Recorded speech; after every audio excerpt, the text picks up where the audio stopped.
Proverbs 22:15. Foolishness is bound in the heart of a child, but the rod of correction shall drive it far from him. This verse of Scripture addresses two vital truths when it comes to the raising of our children. First, it tells us that our children require attention. They come to us with a need for help. They come to us with a necessity of raising and training and developing. And the reason we know this is because the verse says that foolishness is bound in the heart of a child. The word foolishness refers to a lack of understanding, poor judgment, silliness, or simply that of bad behavior. Now, by the way, whether we want to admit it or not, our children start out foolish. The Bible says in Psalm 58 and verse number 3 that they go astray as soon as they be born. They go in a path, a direction that they ought not to go. They behave in a way that is wrong and destructive. And that is why God places them into the care of a father and a mother. Because they need teachers. They need instructors. They need somebody that will guide them and direct them in the way that they ought to go. They need someone to come and replace that lack of understanding with knowledge and wisdom. The poor judgments and decisions that they're prone to make, they need someone to come alongside and teach them what is the right way and proper decisions and wise choices. The silliness that oftentimes children will display needs to be replaced with maturity and sensibleness. And then, of course, all the bad behavior that goes on has to be corrected and shown what is the right way and the way that is proper. Simply put, our children need direction, they need instruction, and they need correction. If these things are denied, if we deny our children these three things of instruction and direction and correction, then they will continue down the path of making foolish decisions and continue to behave badly. So our children need our attention. The second thing that this verse brings to our attention is this, and that is our children require adjustments. I think we realize this, that there are times where our children do not want to listen to our instruction. There are times where they are not willing to follow our directions. And there are times where they struggle or just flat out choose to disobey what we've told them to do. And so what should a parent do when these things happen? When you give instruction to a child and they refuse to listen, what are you to do? When you ask them to follow your guidance and they rebel against that, what are you to do? Are you to overlook it? Are you to excuse it and say, well, the child was tired, or the child is just in an attitude, or has something going on in their life that is making them respond in the way that they are? Are we to yell at the child, scream at them, and threaten them that if they don't obey and they don't do what they're being told, then there will be harsh consequences that will come? Should we hit a child? Or should we even laugh at the fact that they're disobeying or behaving in the way that they are? All of these things I've seen parents do. Many parents today just overlook bad behavior with the idea that my child will grow out of it, or one day they'll just kind of snap into a respectful and obedient way. I've known parents that have laughed at their children's misbehavior and thought it was cute or it was funny. Others that have gone to more extremes where the frustration and the anger is built up and they physically take it out on their child. And I will say this, all of those methods are wrong. none of them will work, and none of them will produce a respectful, obedient child. But God does give us a method that works. It was in that verse, Proverbs 22:15. Foolishness is bound in the heart of a child, but the rod of correction shall drive it far from him. Now, I think that most of us know exactly what God is saying. But in case you don't understand what God is saying in that verse or understand what this rod of correction is, the rod of correction refers to a paddle or a wooden paddle that is used to correct a child's behavior. It is often called spanking. A paddle that is used on the backside of a disobedient, unresponsive child. And I think it's very important that we listen to that phrase. It's not used every time, and it's not used in every situation.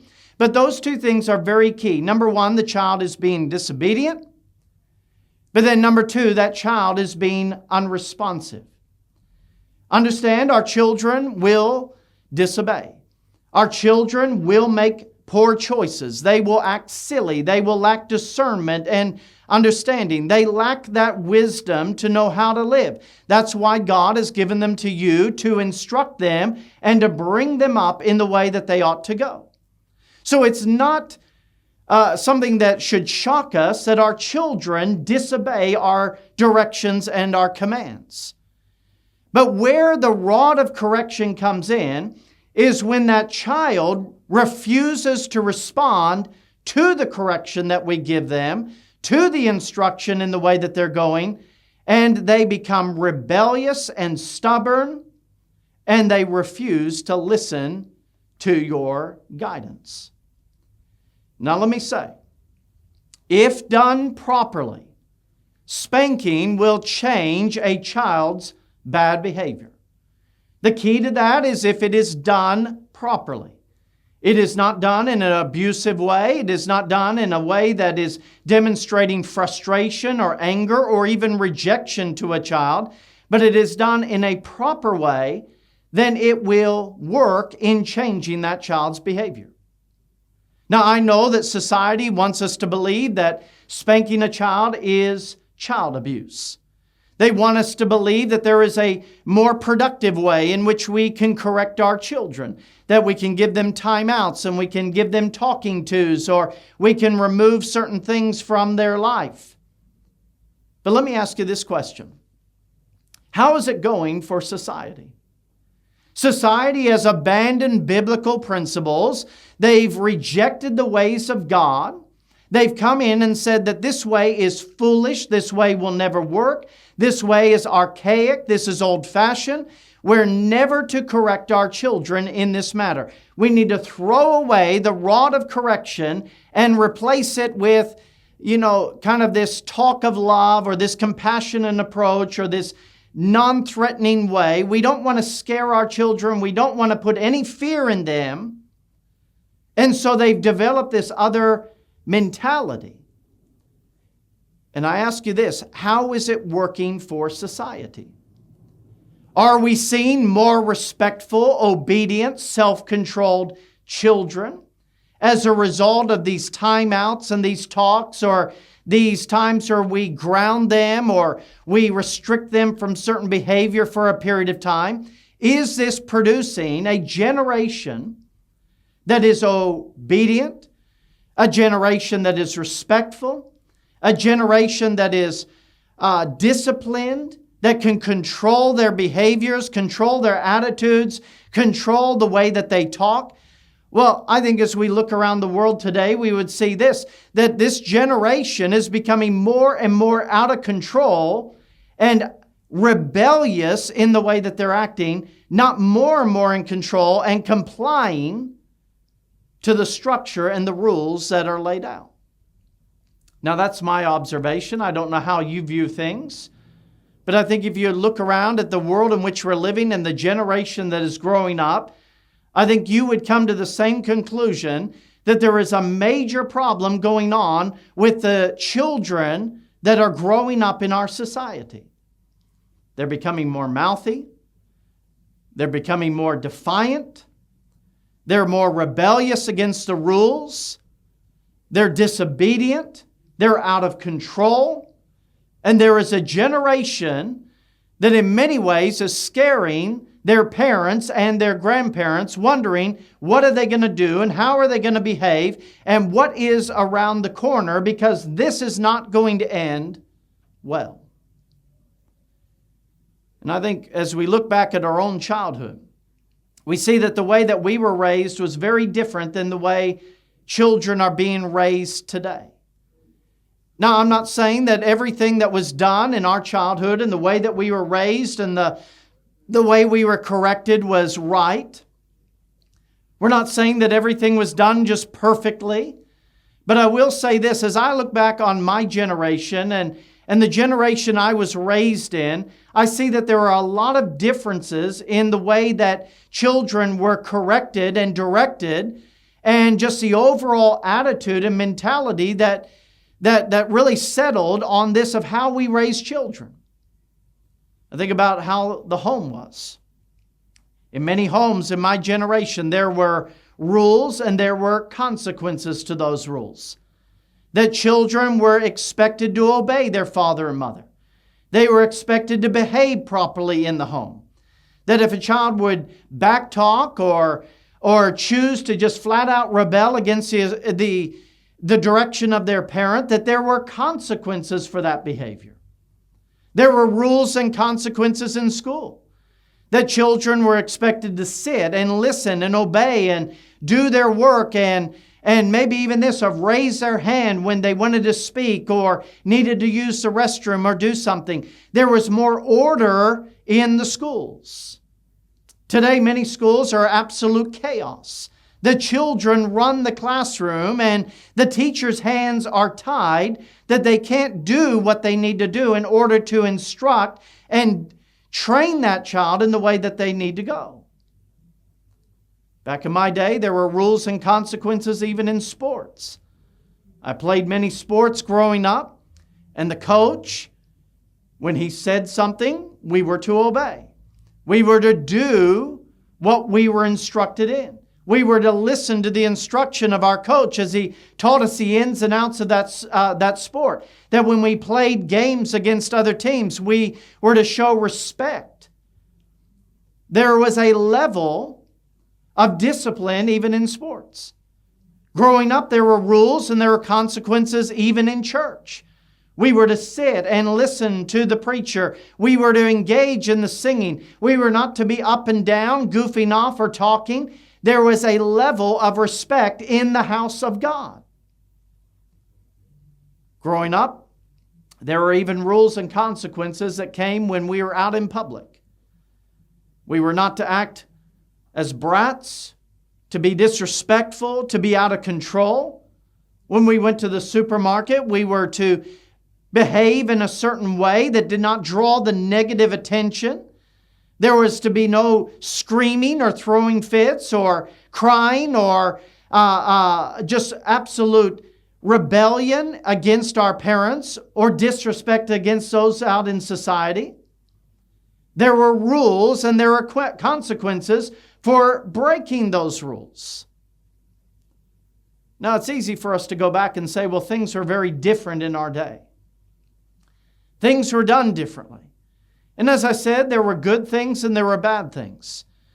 But what we do see is a fundamental change going on in the way that our children are being raised, and there is this abandonment from correction. We don't need to correct our children. We don't need to discipline our children. All it's going to do is emotionally scar them.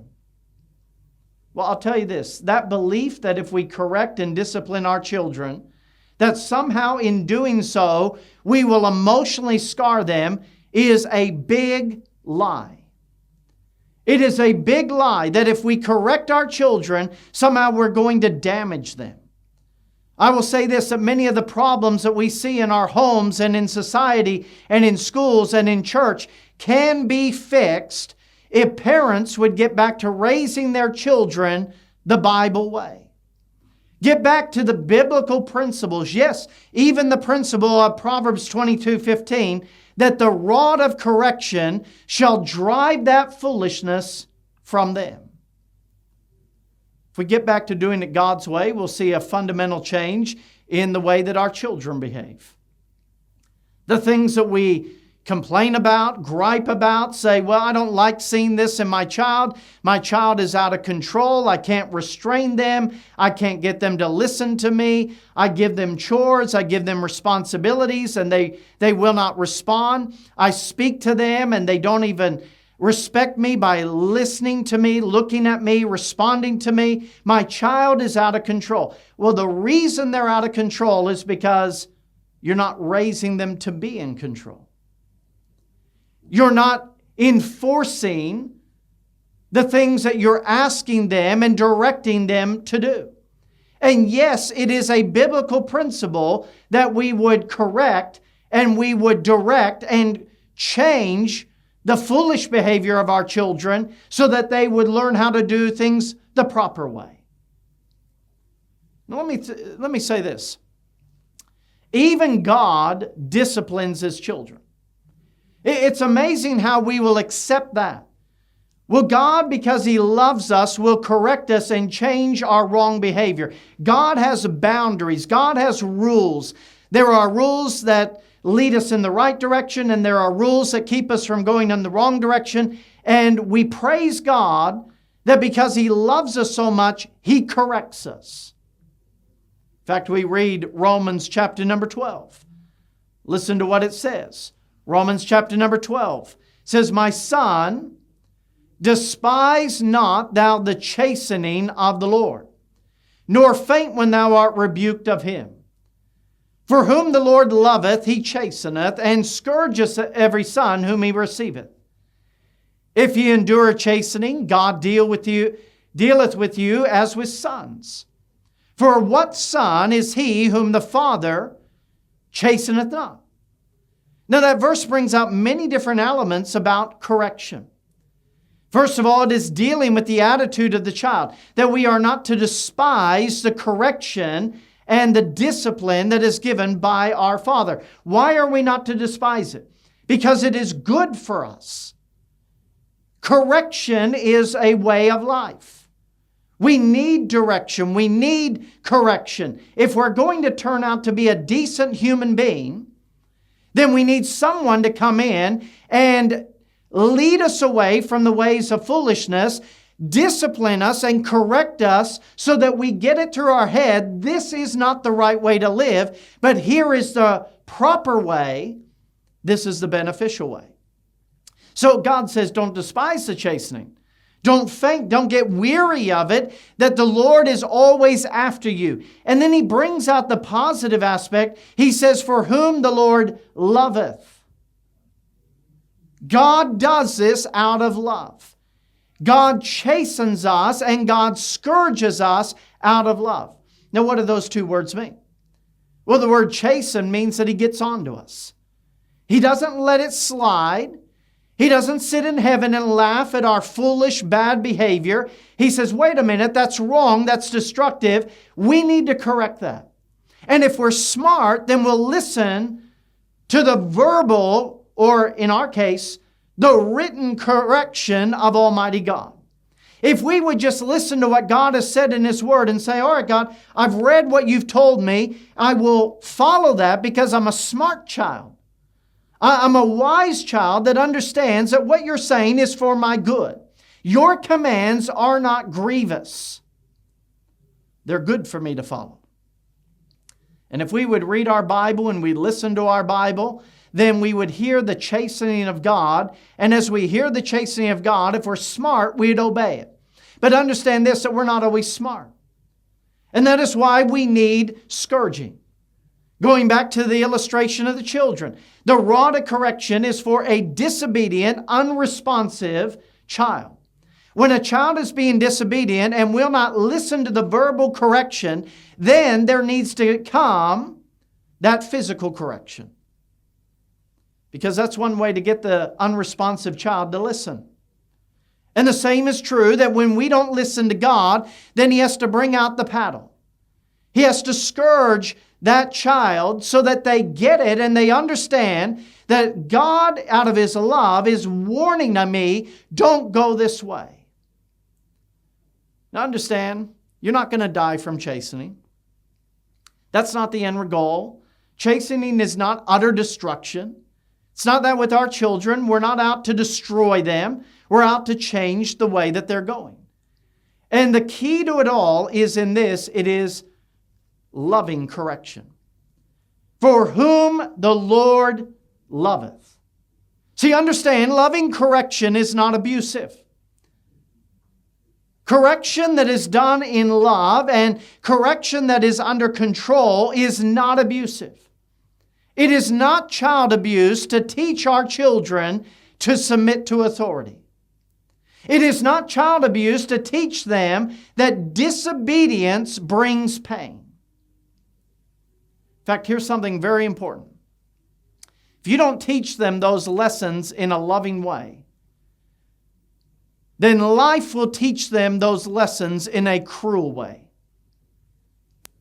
If you as a parent don't teach them to submit to authority in their life, meaning your authority, the authority of their teacher, the authority of the police officer, the authority of those that are over them in the workplace, if you do not teach them to submit, they're going to have a lot of trouble in life. If you don't teach your children that there are consequences to wrong behavior, that life will be painful when you disobey, then you are doing them a disservice. Because they're going to go off in life thinking that I can do whatever I want, say whatever I want, have whatever attitude I want, and no one's going to correct me. But I'll tell you this, when they get out into life, someone's going to correct them and not do it in a loving way. Someone will teach them to respect. It may be that police officer. It may be that individual that is so tired of their rebellious, smart aleck attitude that they're just going to knock them down. And when they are knocked down, they don't know how to get up. They're going to continue to live as a victim. They're going to whine and complain, feeling like they've been mistreated, when all the while what they're doing is they're reaping the consequences of their foolish behavior. Proverbs 13:15 says that the way of a transgressor is hard. It's a hard life for someone who lives as a fool. It is hard when somebody does not know how to respect others around them, does not know how to listen and submit to direction and correction in their life. It will create a hard life for them. And that is what we as parents are to endeavor to do, is to teach our children not just how to respect and follow our directions, but that when they grow up, they will know how to respect and listen to other people's corrections and directions. Because here's a fact of life. We're always going to be under the authority of someone. It may be a boss. It may be our government. We certainly know this, we're always going to be under the authority of God. And if we don't learn how to submit to authority, then we will turn out to be a rebel. And that is why God tells us that the rod of correction will drive that foolishness from them. So I want to give you 4 guidelines on proper discipline. Because discipline can be abuse if it is not done properly. And sadly, many parents today, because they've not been taught right, or they're frustrated and they're angry with their rebellious child, they are enacting foolish discipline. And what that does is it provokes a child to more foolishness. So listen very carefully to these guidelines. Number 1, it all begins with communicating realistic rules. Communicating realistic rules. Now, all 3 of those words are very important. Number 1, communication. You can't expect your child to obey you if they never knew that you were requiring them to obey you. They need to know what the rules are. They need to know what the guidelines are. So you have to communicate. If you want your child to clean their room, tell them you need to clean your room. If you want your child to do their homework when they come home, then you need to communicate that. But also, when it comes to the rules that we make, they need to be realistic. Don't set rules that are unachievable. Don't set rules that are beyond their abilities. Be realistic in what you set and require for your children. But they also need to be communicated as rules, not as suggestions, not even this of guidelines. Well, if you want to do it this way, it's okay. Stay within the perimeters. If you want something to be done, then say this is how it needs to be done and this is when it needs to be accomplished. So it begins with communicating realistic rules. Secondly, when rules are broken, you must follow through on the consequences. Don't overlook it. Don't say, well, I'm going to let this go now. What you're doing is you're setting a pattern and you're teaching that child that you do not mean what you say. And if they get that mindset that mom or dad does not mean what they say, then they will not respect you. And if they do not respect you, they will not obey you. So when they break the rules, follow through with the consequence. If that rule that you've set requires the rod of correction, then administer the rod of correction. If that rule that you have set, you said, well, if you don't do this, then you're going to lose TV time or you're not going to be able to go and play with your friends, then follow through with that. They need to know that you mean what you say. But then also, discipline must be immediate. And the reason that it needs to be immediate is they need to connect the breaking of that rule with the consequence of breaking that rule. Don't go and correct your child hours later, days later, weeks later. It will only confuse them. When they break the rule, the consequence needs to be immediate so that it can register in their mind, I don't need to do that again. I need to obey. I need to follow the rules because there is pain that is associated with breaking the rule. But then the fourth guideline, and this is very important, discipline must always be followed with assurance. The assurance that you love them, you care for them, you want the best for them. The assurance that you're encouraging them to do the right thing. The assurance that you're not mad at them or hate them, that you've not rejected them. A child needs to feel the love after the correction. If all you do is administer the rod of correction and then you walk away, never reapproaching the matter, never coming back and saying, now the reason I do these things is because I love you, you will create a child that will be resentful, bitter and angry towards you. Correction must be done properly. Now listen to what God says. I'm going to give you several scriptures out of the book of Proverbs that refer to correction. Proverbs 13:24. He that spareth his rod hateth his son, but he that loveth him chasteneth him. Proverbs 19, verse 18, chasten thy son while there is hope, and let not thy soul spare for his crying. Proverbs 29:15, the rod and reproof give wisdom, but a child left to himself bringeth his mother to shame. Proverbs 29:17, correct thy son, and he shall give thee rest. Yea, he shall give delight unto thy soul. Now, parents, let me say this. It is never enjoyable to discipline our child. It's never something that should bring us joy and happiness. In fact, I know as a father myself, it's something that is painful for me to do. But let me remind you that parenting has unpleasant moments. But I'll tell you what's even more unpleasant is to raise a rebel. To raise a rebellious, disrespectful, arrogant child. It is better to correct than to allow them to go into their adult life and into society with that type of attitude. Someone gave me great advice years ago. They said this, be a parent to your child now so that they will be your friend later in life. Let's correct our children in a loving way.